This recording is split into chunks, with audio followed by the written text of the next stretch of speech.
আড্ডা টাইমসে আসছে নতুন ওয়েব সিরিজ ফেলুদা ফেরত, পরিচালনায় সৃজিত মুখার্জি। প্রথমবার ফেলুদার ভূমিকায় আমরা দেখতে পাবো টোটা রায়চৌধুরীকে। আর প্রথম সিজন ছিন্ন মস্তার অভিশাপ গল্প অবলম্বনে। অবশ্যই আমরা প্রত্যেকেই অপেক্ষা করে রয়েছি। প্রথম সিজনের ট্রেলার লঞ্চে পৌঁছে গিয়েছি আমরা। চলুন দেখা যাক কে কী বলছেন এই চরিত্রগুলি নিয়ে, কারণ এই চরিত্র অলরেডি আমরা অনেক দিন ধরে দেখে আসছি।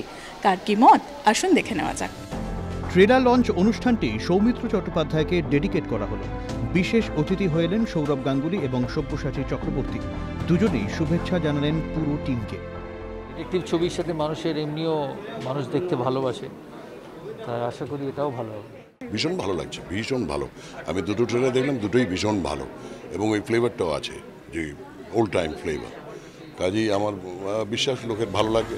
পরিচালক সৃজিত মুখার্জির কাছে ফেলুদা একটা ইমোশন। তিনি বারবার ফিরে গিয়েছেন নিজের ছেলেবেলায়। আমি যখন চোখ বন্ধ করি, আমি যখন ফেলুদার কথা ভাবি, আমি অনেক স্ট্যান্ডা মুখস্থ বলতে পারি ফেলুদার। মানে সেই লাইনগুলো এতবার পড়েছি আমি ছোটোবেলা থেকে, এত দাগ কেটেছে যে সেই লাইনগুলো দিয়েই আমি চিত্রনাট্যই সাজিয়েছি। চিত্রনাট্যে আমি সেই লাইনগুলোও ইউজ করেছি। ফেলুদার কাছে এটি ড্রিম প্রজেক্ট। অফারটা আসার পর কি মনে হচ্ছিল তার? পরীক্ষার খাতা জমা দেওয়ার পর রেজাল্ট বেরোনোর আগে মনে হয় আমার ঠিক সেরকম মনে করছে, বুকটা ঢিপ ঢিপ করছে। জেনারেলি আমি খুব একটা ভয় পাই না, এত বছর হয়ে গেছে, ভয় পাওয়ার কথাও নয়। কিন্তু এই ক্যারেক্টারটা, বিশেষ করে এই ক্যারেক্টারটা করার পর এবং এই প্রজেক্টটা বেরোনোর যখন সময় হয়ে আসছে, তখন সত্যি একটু আবার সেই প্রথম ছবি দ্বিতীয় ছবির মতো নার্ভাসনেসটা ফিল করছে। লালমোহন গাঙ্গুলির চরিত্রে অভিনয় করা খুব কঠিন, বেশ চ্যালেঞ্জিংও। প্রচুর তুলনা হবে, তাই স্বপ্নের চরিত্রকে নিজের মতো করেই করেছেন। আমি নিজে যখন এটা অভিনয় করলাম, তখন আমি আমার আগে যারা অভিনয় করেছেন তাদের কাউকে সেই অভিনয়টাকে আমি রেফারেন্স পয়েন্ট হিসেবে ইউজ করিনি। রাদার আমি নিজে পড়েছি এবং আমার যেখানে যেখানে কোনো ডাউট হয়েছে বা কিছু, আমি ডিরেক্টরের সাথে কনসাল্ট করেছি। আমি মানুষটাকে একটু বুঝে মানে লালমোহন গাঙ্গুলি কীরকম মানুষ সেটা বুঝে আমি আমার মতো করে করবার চেষ্টা করেছি।